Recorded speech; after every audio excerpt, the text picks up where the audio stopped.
Hello and welcome to It's All About You, the best show about you on the internet. I am B. Dave Walters, writer, life coach, talk radio host. This is episode number 75. Number 75. I'm not sure. I think I'll think of a name between here and there. But again, I guess you will have seen it because it came up on the screen when you started looking at this video. So I don't know what I'm going to call it. I mean, maybe catching it up, review, questions, and other thoughts. I'm not sure, because before I was going to record this, because the goal is to record 2 episodes right now. So if you see me wearing this same thing, you'll know why. The goal was, I put it out and I asked if there was any requests of what people wanted me to talk about, and I got a few things, and rather than pick just one, I think I'm going to talk about all of them, because right now it's a Tuesday night, I'm going to go on the radio, so it's kind of like I got to fill up like 2 hours and 40 minutes worth of content and keep it interesting, because I know your attention kind of wanders. Wait, look at me, stay with me. Okay, sorry, I talk to students all day, and so I'm used to have to every once in a while to be like, hey, stay with me, hey. But I know I don't have to do that with you, so never mind. Couple things, starting off. First of all, for those of you that listen to the radio show, last couple weeks I had issues with my audio. The audio levels were a little low. Like when I talk, it's quiet, but when the music played, it was loud. So when you listen to me, you can turn it up and hear me, but then when the music starts, you gotta turn it down. But that's okay, because I fixed it. So starting tonight, or I guess this previous week, because by the time you see this, I will have done the show for this week. The audio levels are going to be all good again. And as of the time of this recording, today the rapper Heavy D died, and yesterday heavyweight champion Smokin' Joe Frazier died. So like a crazy week for that. So rest in peace to both of them, and of course our thoughts go out to their families. Smokin' Joe was 67 and Heavy D was only 44, so both of those guys way too young. But I guess, you know, when our time is up, it's up. And tonight's a full moon, and a giant asteroid is going to move between the Earth and the moon. It's just like a crazy thing. We're like this close to extinction, and hey, but it's just going to fly right by like it's nothing. So good times. Yeah. Odd. 75 episodes, which has been like 2 years, I think, honestly. Let's see. Let me look right now. Let me see when I did the first one of these videos. It probably wasn't 2 years. I think it was in very early 2010. Let's see. Technically, this wasn't an episode of All About You. It was my perfect but incomplete video, which I still like a lot. If you haven't seen that, you should check it out. That was on October 30th, 2009. So yeah, wow, 2 years. 2 years since I posted my very first video on here. You know, if I can download that one, I should play that one on the radio. It's a good thing to remind myself of later. And now I'm all looking at the titles of these videos. We've come a long way together, you know? And it was interesting because even now, as I was talking to people about what I should talk about in this episode, and by the way, if you don't know where the videos are, they're on my Facebook fan page, which is facebook.com/BDaveWalters. You know, it's been a good ride, and as and people were suggesting what I should talk about, I was like, yeah, I did that already. It was this episode. I did that already. It was that episode. So let's get to it here, because I don't want to talk up the whole first episode with us catching up.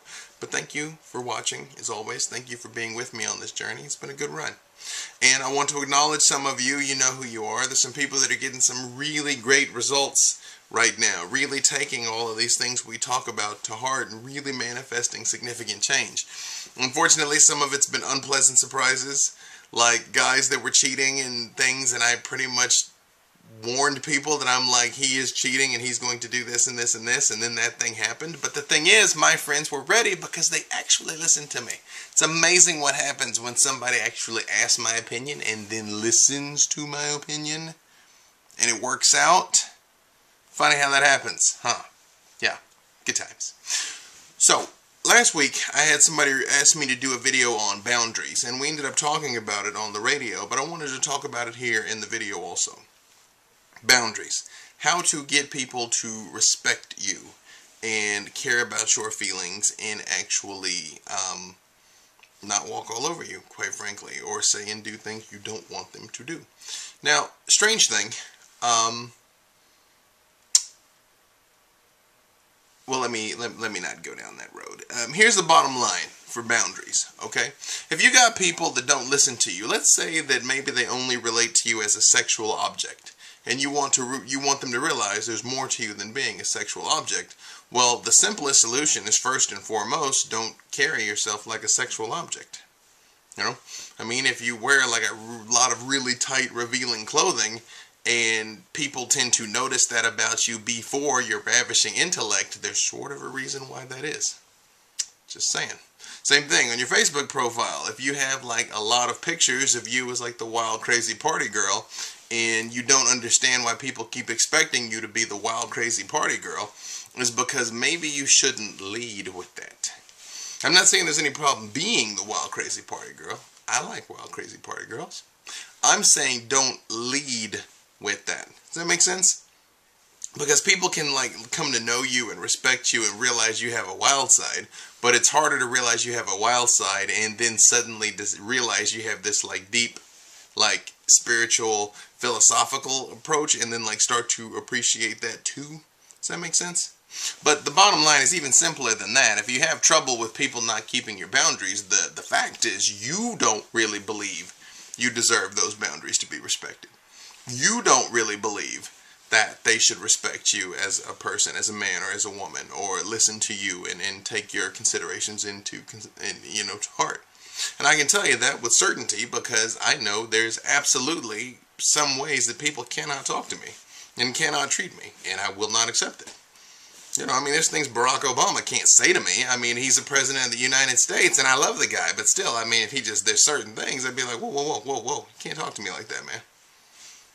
Simple fact.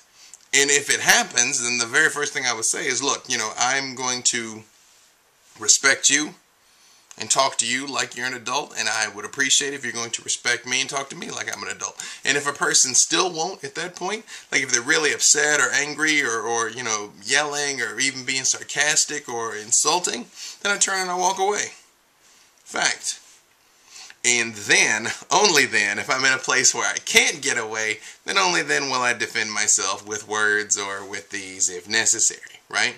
Because it's like, again, I mentioned I teach at this school, and sometimes they can be, you know, some tough groups of people to keep occupied or to keep entertained. And one of the things that I pride myself on is the fact that I'm like, look, man, I'm not afraid of any of them simply because I'm like, in a pinch, I will make them cry in front of their friends, right? Because I realize that, you know, my wit is quick enough that I can basically make most anybody look silly. But, you know, that may or may not be your strength, and that may or may not be what you want to do, even if you can. Because the thing is, just as likely as you can diffuse a situation, you can build up like a lot of lasting animosity with somebody. Right? So if they're coming at you wrong, coming back at them wrong is probably not the best approach. But by the same token, if you're just like totally zen, turning the other cheek constantly, then they may not realize that, you know, you don't like it and that they need to do anything different than that. Does that make sense? You know, so that's why I say to a certain extent, there's something to be said for directly saying, even if you have to do it in private later, directly saying, you know, I'd appreciate it, you know, if you didn't say things like that, or I'd appreciate if you didn't do things like that. Does that make sense? Hey, you know, I've got my very first video, perfect but incomplete, up here. It's only 9 minutes long. I need to make sure this is the whole thing. I think I'm gonna play it on the radio tonight for old time's sake. But I digress. So when you realize deep inside in your heart that you deserve to be treated a certain way, or at least do not deserve to be treated another way, then that is when those things are going to start to change. Does that make sense? Because you have to decide what you will and won't stand for, and be absolutely clear on what you will and won't stand for. It's like, again, I got several people that are dating cheaters, right? Dating cheaters know they're cheating. Like, they know they're cheating. I can tell them they're cheating, and I can show them all the details. Sometimes they've caught them. And then they're like, well, can't they change? And I'm like, no. For what? Why would they? Right now, they're getting absolutely everything they want. They're getting what they want from you, and they're getting what they want from other people. So what is their motivation to change? Right? People only really change in one of two circumstances. Two. To gain pleasure, or to avoid pain. And if you've been watching and sticking with me for a while, you realize that human beings only do anything ever to gain pleasure or avoid pain. Okay? And so if there's something that you want someone to do, this is a minor detour into something else, but it still applies. Find a way to make what you want them to do more pleasurable and beneficial to them, and or not doing this thing costly or painful for them. Okay? So in this case, this is why people, when they hit rock bottom, is what it takes to help break cycles of addiction, for instance. Right? That only when they've lost everything, or they're this close to losing everything, are they like, okay, wait, I'll change. Right? Or it may be that it's only after you've left this person that they're willing to give up their cheating ways. But funny story, by then it might be too late. Because what difference does it make if you forgive them on paper, but deep inside you never trust them and carry this lingering resentment towards them? And now, again, you've got a relationship that's only half alive. A zombie relationship, right? It's up and it moves and it looks like it used to, but it's dead inside. So what's the point in that? Because remember, as we've talked about, the 3 pillars of a relationship are trust, respect, and then love. You take away any one of those. Honestly, you take away one of them, pretty much the other 2 go right after it. But, 2-legged stool can't stand, right? So, in terms of that, if you want somebody to respect your boundaries, quite frankly, you respect your boundaries. You want someone to respect you, quite frankly, you respect you. And I think you'll find once you start doing that, once you start living out of that, that everything starts to change. Which, this actually brings me to something else that I was thinking about recently. And it might just be the fact that, several people have died unexpectedly and quite recently. Sorry, I don't know, I keep misplacing things today. Okay, good. It might be, again, that we've had a lot of unexpected losses all of a sudden, but I don't really talk about death too often in these videos because I realize I don't want them to be a bummer, but the fact is it's a reality of life. And if you're clear on who and what you are and where you've come from, then you won't really be that afraid about what happens next. But what I want to say more than anything is, tomorrow's not guaranteed. Tomorrow's not guaranteed for you. Tomorrow's not guaranteed for me. Tomorrow's not guaranteed for your loved ones. And if you've talked to me, if we've talked about something in the past, if you're talking about something that you want to do one day, if you get stuck in this someday maybe future, one of the first things that I will almost certainly say to you is don't wait. Don't wait. Do it now. Do it now. If there's someone you love, tell them you love them now. If you want to get married to them now. If you want to have kids now. If you want to go back to school now. Right? It might take a tiny bit of planning to do some things first, in which case I would say take action on it now.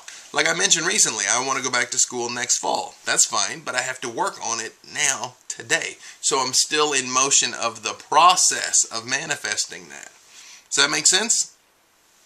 Because again, when you get stuck in this someday maybe thing, it doesn't happen. It stays someday maybe. Think back on your life.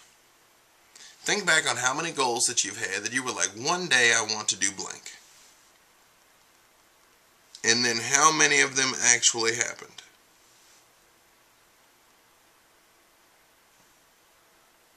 But then think back on things that you were like, I really want this. And then how many of those things happened? Right? Starting to see the difference, huh? So again, if there's something that you want, that you really want to happen, dig in your heels, make a decision, and get after it. Start taking action on it every single day. Okay? Every single day. Start working towards creating that thing or manifesting that thing.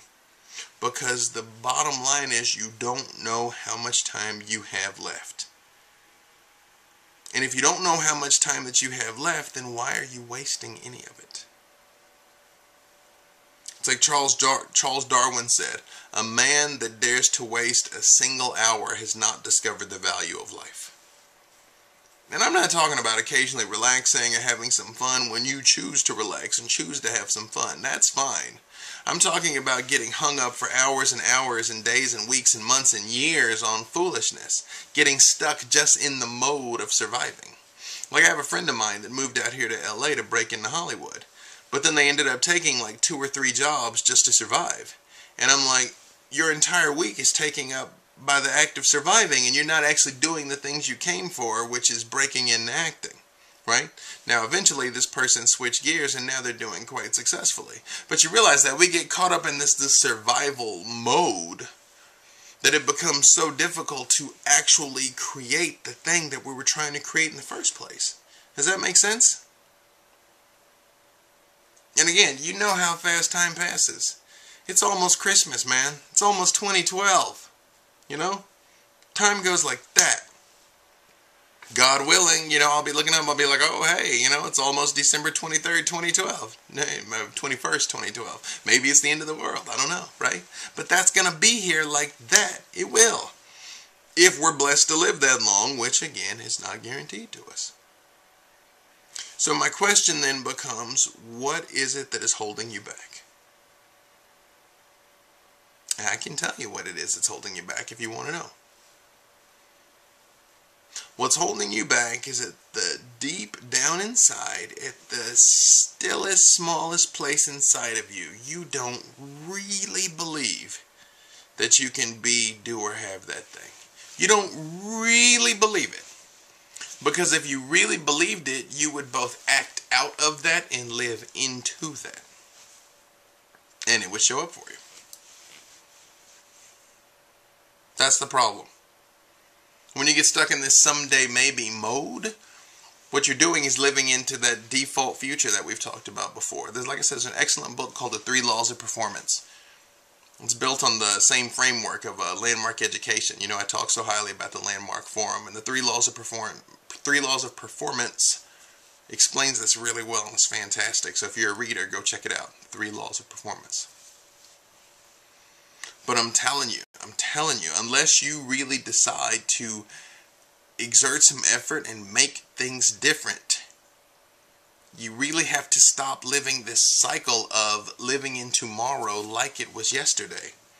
Or else tomorrow will be like yesterday. Does that make sense? There's no time that things will just like magically, spontaneously change on their own. I mean, I guess it's possible. Sure, it's possible. People win the lottery. It's possible. But those lottery winners that don't work for it find a way to be broke again on an average of 3 years. Right? You have to change. You have to change before everything else changes. You want people to respect you, you change and respect you. Right? You want to create new things in your life, you change first, and then the environment will change. It's not what's around you that changes, you change. And when you change, then everything else changes. Does that make sense? I said I was going to do 2 episodes, but I think I'm just going to do 1 because I got to have something to talk about on the radio. But you can find links to everything I do, all the previous videos, all the radio shows, all the articles I write, the BeliefNet blog, everything on a website called about.me/B Dave Walters. That's about.me, like me, /B Dave Walters. And you can ask me questions, by the way. You can ask me questions about anything you want. You can give your name or you can ask them anonymously on a website called FormSpring. Form like membership form, spring like the season. Formspring.me, like me, /B Dave Walters. You're great. I love you. Hopefully you're going to be listening to the radio, but by the time you see this, I'll have done it, so you can listen to the radio next week. Or check out the recordings on about.me /B Dave Walters. Alright? Remember, get after it. You can do it. And if you couldn't do it, the desire to do it would not have been placed on your heart. Okay? I love you. I'll see you soon.